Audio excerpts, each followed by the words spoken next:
पेशाने शिक्षक पण कलेवर प्रेम आणि या प्रेमापोटी लहान लहान नाटक करत आता थेट मोठ्या पडद्यावर आलेले शहरातील एक प्रसिद्ध कलाकार सचिन गिरी आज आपल्या सोबत आहे आणि आज आपण त्यांच्याशी चर्चा करूया। सर्वात प्रथम सर, तुम्ही व्यवसायाने शिक्षक आहात, मग तुमचा अभिनयाचा प्रवास कसा सुरू झाला? ऍक्च्युली याचं जे मूळ आहे ते थोडंसं लहानपणात आहे माझ्या। आमच्या घरात कोणीही कलाकार नाही किंवा कलेचं म्हणजे कुठल्या क्षेत्रामध्ये म्हणजे संगीत असो पेंटिंग असो असं कोणीच नाही आहे। म्हणजे माझे आजोबा शिक्षक होते, त्यानंतर त्यांच्यानंतरचा शिक्षक मी आमच्या घरातला। पण लहानपणी बाबांना नाटकं पाहायची आवड होती, तर चौथीत असताना बाबांनी त्यांच्या मित्रासाठी मित्र आणि स्वतःसाठी अशी 2 नाटकाची तिकीट आणली होती आणि त्या मित्राचं कॅन्सल झालं। तर मला बाबा म्हणाले की तू चलतो का नाटक पाहायला? तोपर्यंत मी नाटक कधीच पाहिलेलं नव्हतं। तर मी औरंगाबादला होतो तेव्हा आणि संत एकनाथ रंगमंदिर आहे आमच्या तिकडे सभागृह।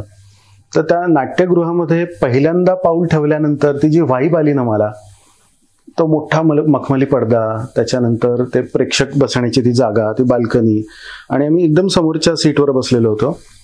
तो पडदा जसा उघडला आणि ती नाटक सुरू होण्याच्या आधीची बेल वाजते, घंटा वाजतो आणि प्रत्यक्षात तो पडदा उघडल्यानंतर मी पहिल्यांदा कोणाला पाहिलं असेल तर ते होते लक्ष्मीकांत बेर्डे।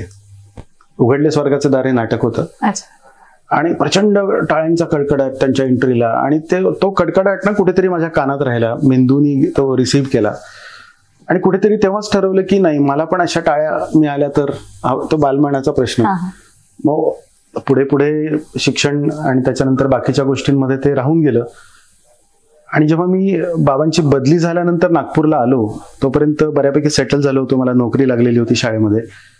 मग ती जी सुप्त इच्छा होती ती जागी व्हायला लागली आणि मग प्रथम मी भेटलो ते संजय पेंडसेंना आणि तिथून माझा नाट्यप्रवास सुरू झाला आणि आता गेली 18 वर्ष मी नाट्यसेवा करतो। त्यातूनच वेगवेगळ्या ओळख्या झाल्या, लोकांनी कामं ॲप्रिशिएट करायला लागले ते आणि असा प्रवास सुरू झाला माझा। म्हणजे लक्ष्मीकांत बेर्डे सर तुमचे इन्स्पिरेशन असं समजू आम्ही? इन्स्पिरेशन म्हणजे मला म्हणता येईल की त्यांना बघितलं कुठेतरी आणि तो आशीर्वाद कदाचित इनडायरेक्टली तो मला मिळाला आणि ती आपण म्हणतो डेस्टिनी, तर ती डेस्टिनी होती की तिथे माझी भेट व्हावी आणि तिथून माझा तो प्रवास कुठेतरी सुरू त्याची म्हणजे बाळ जन्माला यावं। अच्छा सर, आता आपण एका नवीन मराठी फिल्म दंगामध्ये येत आहात, काय भूमिका आहे आणि काय अनुभव आहे, काय सांगा सर? अतिशय चांगला अनुभव आहे। आता बघा ना, मी नेहमी इंटरव्ह्यू मध्ये सांगत असतो की कुठलीही भूमिका ती तुमच्याकडून जर व्हायची असेल ही पण एक डेस्टिनी आहे। ओके, तर ती नशिबाने तुमच्याकडे ओढवत येतेच। आता मी नागपूरचा आणि शूटिंग झालं कोल्हापूरला, आतापर्यंत मॅक्झिमम रोल मी केलेत ना ते केलेत इन्स्पेक्टरचे। अच्छा, आणि मी खरं सांगतो की मला कंटाळा आला होता ते इन्स्पेक्टरचे रोल करून करून। कुठेतरी मी डोक्यामध्ये घेतलं होतं की आता नको, बस आता आपल्या इन्स्पेक्टरचे आपण रोल करायचे नाहीत। स्टिरियोटाइप झाला ना माणूस की लोकांचा बघायचा दृष्टिकोन सुद्धा, अरे अच्छा इंस्पेक्टर डीवायएसपी चाहिए, एसीपी चाहिए, अरे सचिन गिरी है ना वो करेंगे उनसे कॉन्टॅक्ट करो। पुढे पुढे तर मी बंद करायला लागलो, म्हटलं नको, मला इन्स्पेक्टर दुसरा कुठला रोल देताय का? मग अशात कोल्हापूरवरून एकदा मला फोन आला की सर असं एक सरपंचाचं कॅरेक्टर आहे, तुम्ही कराल का? म्हटलं बिलकुल, मला स्क्रिप्ट पाठवा तुम्ही। ते स्क्रिप्ट वाचल्यानंतर मला लक्षात आलं की अरे म्हणजे थोडंसं मला चॅलेंजिंग पण आहे। दुसरं चॅलेंज असं होतं की आपली प्रमाण भाषा मराठी, तिकडे कोल्हापूर किंवा सोलापूरला थोडीशी मराठी बदलते, त्यांची बोलीभाषा थोडी वेगळी असते। मग ते एक मला चॅलेंज होतं की ती पण मला आत्मसात करायची आणि मग तिथे जाऊन स्वतःला चॅलेंज द्यायचं। तर ते एक चॅलेंजिंग होतं आणि तो रोल म्हणजे रावसाहेब नावाचा एक कॅरेक्टर आहे, सरपंच असतो तो गावातला आणि जे गावामध्ये राजकारण असतं किंवा धूर्तपणा असतो, काव्यबाजपणा असतो, छोट्या छोट्या गोष्टीला एनकॅशमेंट केलं जातं। तर असाच तो सरपंच आहे, रावसाहेब त्याचं नाव आहे, रावसाहेब देशमुख म्हणून। तर ते कॅरेक्टर करताना मग खूप मजा आली। तुम्ही आता पडद्यावर बघणारच आहात, येत्या 15 मार्चला रिलीज होतोय तो महाराष्ट्रभर। नक्की सर, आम्ही नक्की जाऊ बघायला।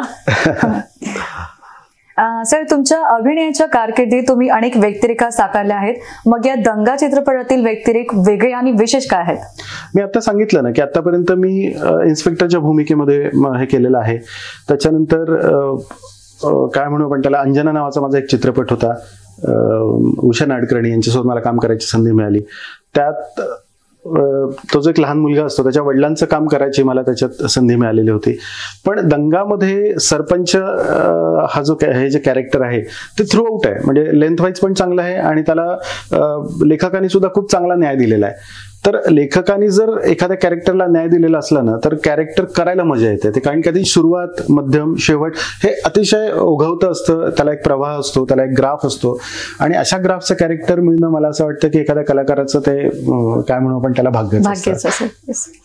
सर, तुम्ही नुकतेच नाशिक, कोल्हापूर आणि पुण्याला दंगा चित्रपटाच्या प्रमोशनसाठी गेले होते, तर काय सांगाल तुम्हाला तिथे आणि नागपूरला प्रमोशन मध्ये काय फरक जाणवतो?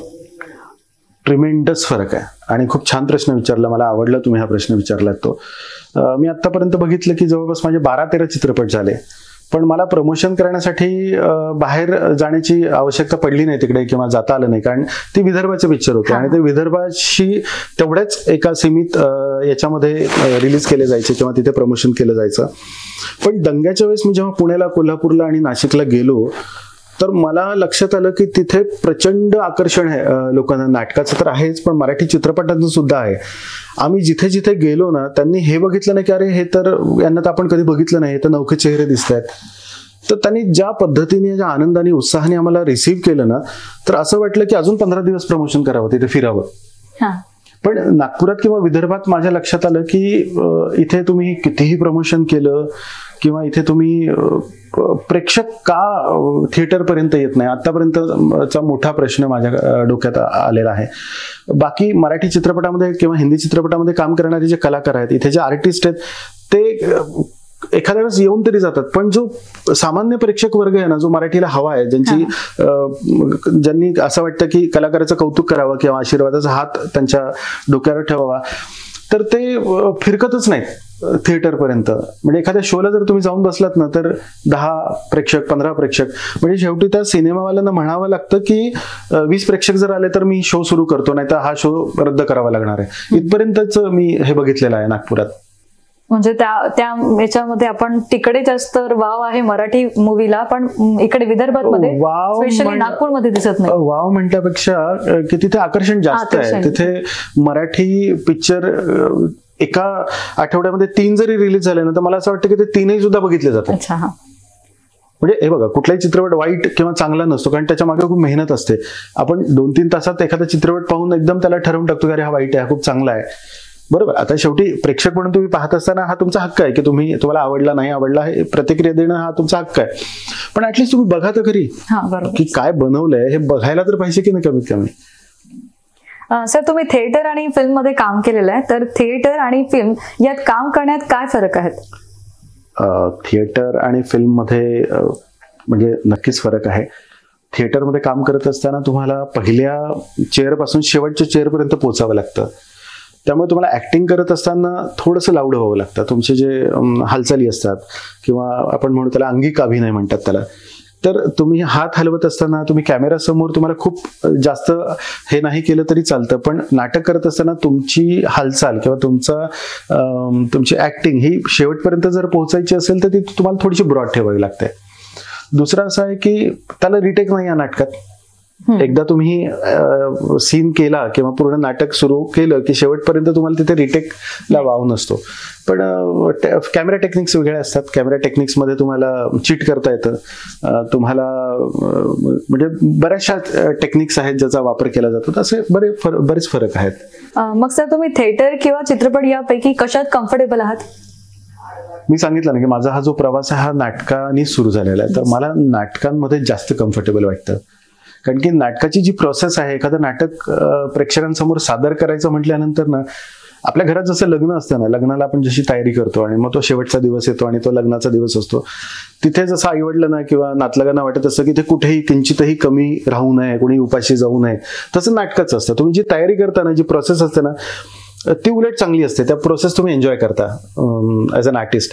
आणि जो शेवटचा म्हणजे प्रयोगाचा दिवस असतो तो तर तुमचा परीक्षेचाच दिवस असतो की एवढी तयारी करायची आणि परीक्षा द्यायची आणि मग रिझल्ट पाहायचा की प्रेक्षक, आणि तो जो रिझल्ट असतो ना तो लगेच तुम्हाला मिळतो. म्हणजे परीक्षा दिल्यानंतर तरी कमीत कमी तुम्हाला आठवडाभर थांबावं लागेल.